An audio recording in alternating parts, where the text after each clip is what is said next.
দীর্ঘ 18 বছর পর ইতিহাস আবারও পুনরাবৃত্তি। আর্জেন্টিনা অনূর্ধ্ব 20 দল পা রাখল বিশ্বকাপের ফাইনালে। কলম্বিয়াকে হারালো 1-0 গোলে। একটা গোল, কিন্তু সেটাই ইতিহাস। ম্যাচের দ্বিতীয়ার্ধে আসে প্লাসেন্টের ট্যাকটিক্যাল মাস্টার স্ট্রোক। বদলি হিসেবে নামানো হয় তরুণ তারকা মাতেও সিলভেট্টিকে।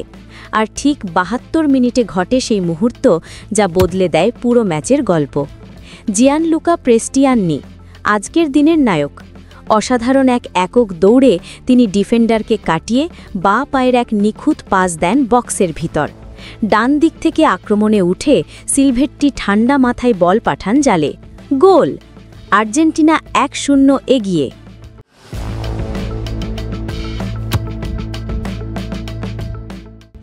গোলের পর যেন পুরো স্টেডিয়াম কেঁপে উঠল ভামোস আর্জেন্টিনা স্লোগানে। একটা গোল, কিন্তু তাতেই যেন অর্ধেক কাজ শেষ।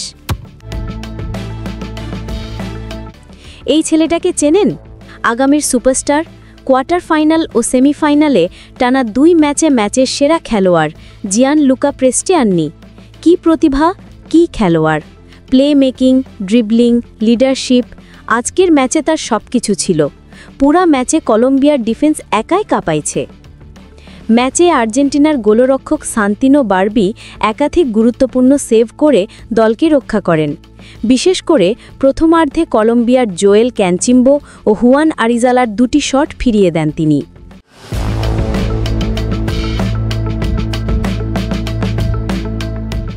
কলম্বিয়া চেষ্টা করেছিল ফেরার, কিন্তু 79 মিনিটে দ্বিতীয় হলুদ কার্ড দেখে মাঠ ছাড়েন জন রেন্তেরিয়া। একজন কম নিয়ে লড়াই আরও কঠিন হয়ে পড়ে তাদের জন্য। শেষ বাঁশি বাজতেই ঝরে পড়ে আর্জেন্টিনার চোখের জল, কেউ আনন্দে, কেউ ক্লান্তিতে।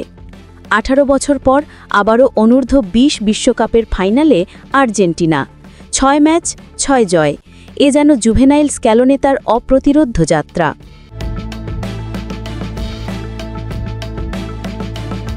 এবার সামনে অপেক্ষা করছে এক চমকে দেওয়া প্রতিপক্ষ, মরক্কো, যারা অন্য সেমিফাইনালে হারিয়েছে ফ্রান্সকে। 2 অক্টোবর বিশ্বজয়ের শেষ ধাপ। একটাই বার্তা, vamos Argentina, bring it home.